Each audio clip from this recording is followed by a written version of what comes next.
اعوذ باللہ من الشیطان الرجیم بسم اللہ الرحمن الرحیم السلام علیکم۔ دیکھنے سننے والوں کو ہمارا سلام پہنچے۔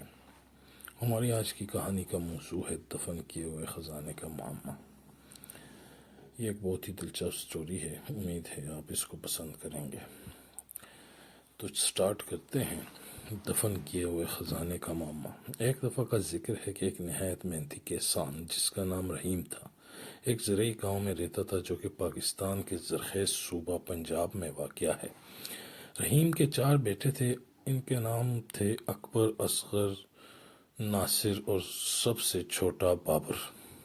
یہ چاروں بھائی دوسرے سب ان بچوں سے بہت مختلف تھے جو کہ قریبی دیہی علاقوں میں رہتے تھے، کیونکہ یہ چاروں اپنا زیادہ تر وقت کھیلنے اور شرارتیں کرنے میں گزارتے تھے۔ جب ہمسائے میں رہنے والے لوگ ان بھائیوں کی شرارتوں سے تنگ آ جاتے تو وہ رحیم سے ان کی شکایت کرتے۔ تب وہ سب شرارتی بھائی بولے بالے بن جاتے اور وعدے پر قائم رہنے کا ارادہ کیے بغیر ہمسایوں سے معافی بھی مانگ لیتے تھے۔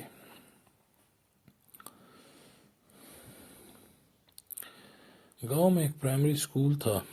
رحیمے نے اپنے 4 بیٹوں کو وہاں اس امید میں داخل کرا دیا کہ ان کے اندر کوئی نظم و ضبط قائم ہوگا، مگر یہ سب بھائی روزانہ اسکول بہت دیر سے جاتے اور استاد خواہ کتنی دفعہ ہی ڈانٹ ڈپٹ کرتے مگر وہ اپنے طور طریقے نہ بھولتے۔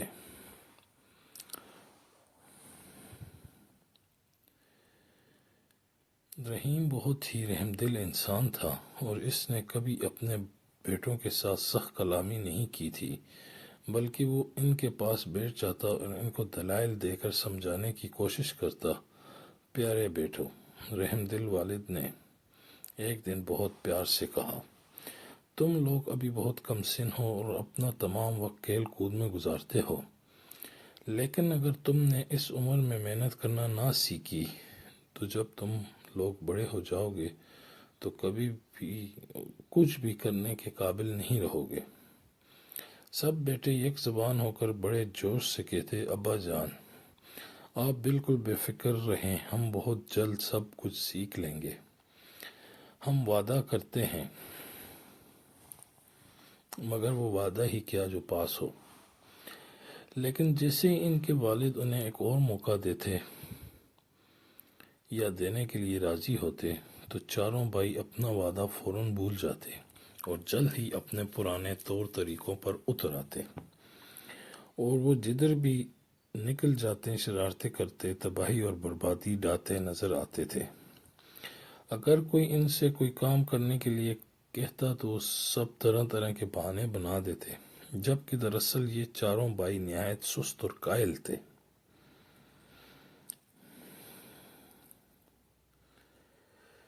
پھر اسی طرح دن، مہینے اور سال گزرتے گئے اور یہ چاروں بڑے ہو کر جوان ہو گئے۔ انہوں نے پڑھنا لکھنا بالکل نہ سیکھا اور نہ ہی انہوں نے کھیت پر کوئی کام والد کی مدد کے لیے کیا۔ وہ ہمیشہ ایک دوسرے کو اپنی من گھڑت فضول باتوں اور مشکلات کے لیے الزام دیتے رہتے، اور ان میں سے کسی ایک نے بھی کبھی ایک دفعہ بھی اپنے برے طور طریقے کے لیے اپنی ذمہ داری قبول نہیں کی تھی۔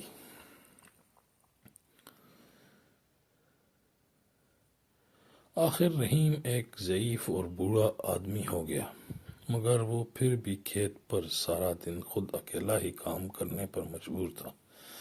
یہ کام ایک بوڑھے آدمی کے لیے بہت محنت کا تھا اور رحیم کو وہ دن بہت مشکل لگنے لگے تھے۔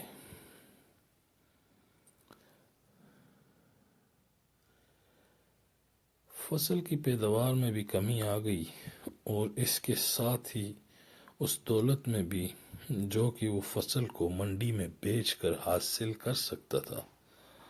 رحیم اور اس کی بیوی اپنے مستقبل کے بارے میں بہت پریشان تھے، مگر وہ چاروں بھائی ان واقعات کے بارے میں بالکل بھی پریشان نہ ہوتے تھے۔ کبھی کبھار وہ کھیت میں اپنے والد کی مدد کرنے چلے جاتے تھے، لیکن زیادہ تر اپنے بچاؤ کی خاطر بہانے بناتے رہتے۔ وہ تمام دن صرف نکمے بیٹھے رہتے، کھاتے پیتے اور آرام سے سو جاتے۔ اگر کبھی کوئی اکبر سے کہتا کہ وہ کھیت پر جا کر اپنے والد کی مدد کرے تو وہ کہتا کہ دوسرے تینوں میں سے کوئی جا کر مدد کرے، کیونکہ میرے تو سر میں درد ہے، وغیرہ وغیرہ۔ اسی طرح ہر ایک بھائی کو جب بھی کوئی کسی کام کرنے کو کہتا تو وہ اسی قسم کا بہانہ بنا دیتا، اور ان میں سے ہر ایک اپنے دوسرے بھائی میں سے کسی ایک کو وہ کام کرنے کے لیے پیش کر دیتا۔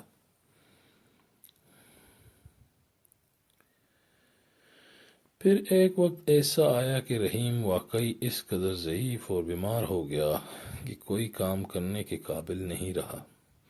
اس نے حقیقت میں یہ محسوس کیا کہ وہ زیادہ دیر تک زندہ نہیں رہ سکے گا۔ رحم دل باپ اپنے ناکارہ بیٹوں کے بارے میں بہت فکر مند تھا، اور اس کے دماغ کو بہت سے مشکل سوالات نے گھیر لیا تھا۔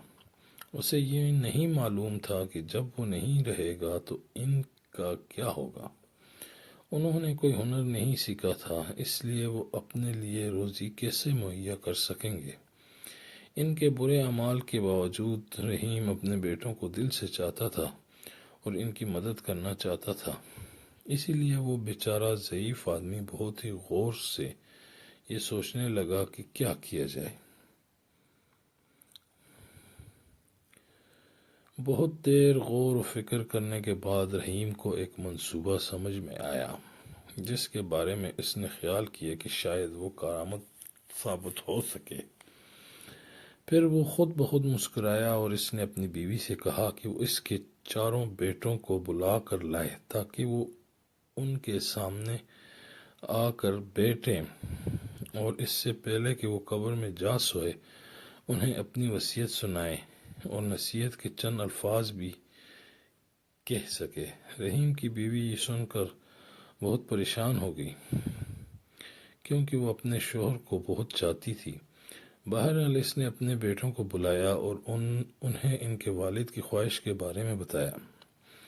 چاروں بھائیوں کو اس بات کا بہت صدمہ ہوا کہ ان کا باپ فوت ہو جائے گا، اور وہ اپنے والد کے قدموں کے پاس اس کی آخری وصیت سننے کے لیے بیٹھتے ہی رونے اور آہوازاری کرنے لگے۔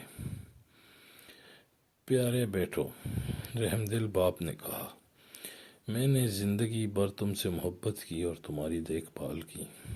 میں نے واقعی پوری کوشش کی کہ تم خوشی اور آرام و آسائش سے رہو اور میں تمہاری حفاظت کرتا رہوں، لیکن اب میں بوڑھا اور بیمار ہو گیا ہوں اور جانتا ہوں کہ میں جلد ہی مر جاؤں گا۔ بوڑھا پھر کھانسنے لگا، اس کی سانس میں خرخراہٹ تھی، اور اب چاروں بھائی خود دیکھ سکتے تھے کہ ان کا باپ حقیقت میں بہت بیمار ہو چکا تھا۔ لیکن میں نے ایک بہت بڑا خزانہ تم لوگوں کے لیے بچا رکھا ہے، رحیم نے گفتگو جاری رکھتے ہوئے کہا، تاکہ تمہاری زندگی میرے جانے کے بعد بہت عرصے بعد تک بھی آرام سے گزرتی رہے۔ بہت زمانہ گزرا، میں نے اپنے کھیت کی زمین میں کسی جگہ ایک بہت بڑا اور بہت گہرا گڑھا کھودا۔ پھر میں نے اس گڑھے میں اس خزانے کو اس وقت کے لیے کہ جب تمہیں اس کی ضرورت پڑے حفاظت کے ساتھ دفن کر دیا۔ لیکن اب مجھے بالکل یاد نہیں رہا کہ وہ کس جگہ پر ہے۔ چاروں بھائی ایک دوسرے کی طرف تعجب سے دیکھنے لگے، لیکن وہ اپنے باپ کے خزانے کے تصور سے کافی خوش بھی نظر آ رہے تھے۔ میرے مرنے کے بعد تمہیں اس کا سراغ لگانا ہوگا اور اسے کھود کر نکالنا ہوگا، رحیم نے بات جاری رکھی۔ پھر تم اپنے چچا سے، جو کہ اس وقت خاندان میں سب سے بڑے ہوں گے، درخواست کرنا کہ وہ اس خزانے کو تم چاروں کے درمیان برابر حصوں میں تقسیم کر دے۔ اس کے لیے آپس میں جھگڑے مت کرنا، اپنے چچا کے فیصلے کی تعظیم کرنا۔ یاد رکھو کہ اپنے بڑوں کی عزت کرنا ہماری تہذیب کا ایک اہم حصہ ہے۔ تمہیں ان کی عزت کرنے کو اپنا فرض سمجھنا چاہیے۔ چاروں بھائی کھیت میں دفن کیے ہوئے خزانے کو فوراً ہی ڈھونڈنے کے لیے مضطرب نظر آنے لگے۔ رحیم نے یہ ظاہر کیا کہ ان کے لیے اپنے بیٹوں کے اس رویے کو دیکھا ہی نہیں، اور اس نے اپنی تقریر جاری رکھی۔ ایک اور نصیحت جو کہ میں تمہیں دینا چاہتا ہوں وہ یہ ہے کہ تم لوگ ایک دوسرے کے ساتھ کبھی مت لڑنا۔ تمہارے دشمن تمہیں منصوبہ بندی اور ساز باز کرنے کے لیے اکسائیں گے، لیکن کچھ بھی ہو جائے تم چاروں ہمیشہ متحد رہنا۔ مل جل کر تم سب بہت طاقتور رہو گے اور کوئی بھی تمہیں نقصان نہیں پہنچا سکے گا، اور کسی کو بھی اس خزانے کے بارے میں اس وقت تک مت بتانا جب تک تمہیں وہ مل نہ جائے۔ جب رحیم نے اپنی تقریر ختم کی تو اس نے آنکھیں بند کر لیں، پھر وہ جلد ہی فوت ہو گیا۔ اپنے والد کے جنازے اور تدفین کے بعد ان بھائیوں نے اپنے کھیتوں کو دوسرے سرے سے کھودنے کا فیصلہ کیا۔ انہوں نے اب تک اپنی زندگی میں بہت سست کائلی، آرام اور آسائش میں گزاری تھی، اس لیے کھیت کے تھوڑے سے حصے کو کھودنا بھی ان کے لیے بہت مشکل ہو رہا تھا۔ سست اور کائل سب بھائی جلد ہی ہار کر گھر پر آرام کرنے کے لیے چل دیے۔ اگلے دن پھر ایسا ہی کیا، پھر اس سے اگلے دن اور اس سے بھی اگلے دن ایسا ہی کرتے رہے، یہاں تک کہ آہستہ آہستہ مگر یقیناً کھیت کا زیادہ تر حصہ بھائیوں نے کھود ہی لیا۔ ان کو اسی طرح کام کرتے مہینے بھر اور گزر گیا، مگر انہیں دفن کیا ہوا خزانہ نہیں ملا۔ وہ کسی اور سے اس کا ذکر بھی نہیں کرنا چاہتے تھے اور نہ ہی کسی کی مدد لینا چاہتے تھے، کیونکہ وہ اس خزانے میں کسی اور کو حصے دار نہیں بنانا چاہتے تھے۔ وہ سب کھدائی کرتے کرتے وہ تھک گئے تھے، مگر ان میں سے کوئی بھی اس خزانے کو چھوڑنا نہیں چاہتا تھا۔ آخر کار بھائیوں نے غور کیا کہ انہوں نے پورا کھیت کھود ڈالا، لیکن خزانے کا کوئی سراغ ہاتھ نہیں لگا۔ تب انہوں نے خیال کیا کہ ان کے باپ نے خزانہ بہت ہی گہرا دفن کیا ہوگا، اس لیے انہوں نے اور بھی زیادہ گہرا کھودنے کا فیصلہ کر لیا۔ ایک اور مہینہ گزر گیا، مگر دفن کیے ہوئے خزانے کا کوئی نام و نشان نہیں تھا۔ سارا کھیت اب پوری طرح نیچے سے اوپر ہو چکا تھا، اور ہمسائے بھی ان بھائیوں کی محنت پر رشک کرنے لگے تھے۔ آخر کار چاروں بھائیوں نے دفن کیے ہوئے خزانے کو کبھی بھی پا لینے کے خیال کو ترک کر دیا، مگر یہ دیکھ کر کہ انہوں نے کھیت کو اتنی اچھی طرح تیار کر لیا تھا، اس لیے انہوں نے وہاں پر اس موسم میں گیہوں کی کاشت کرنے کا فیصلہ کر لیا۔ جب فصل کاٹنے کا زمانہ آیا تو اس کھیت میں بہت اعلیٰ درجے کا اور بہت مقدار میں گندم پیدا ہوا، جس کو وہ سب بھائی منڈی میں لے گئے اور اسے ہزاروں روپوں میں فروخت کر دیا۔ اپنے والد کی نصیحت پر چلتے ہوئے سب بھائی اپنی کمائی ہوئی دولت کو اپنے چچا کے پاس لے گئے اور ان سے اس رقم کو چاروں میں برابر تقسیم کرنے کی درخواست کی۔ ان کے چاچا چاروں بھائیوں پر فخر کرنے لگے اور بولے، شاباش میرے بھتیجو، تم نے آخر کار یہ ثابت کر دیا کہ تم میرے محنتی بھائی رحیم کے محنتی بیٹے ہو۔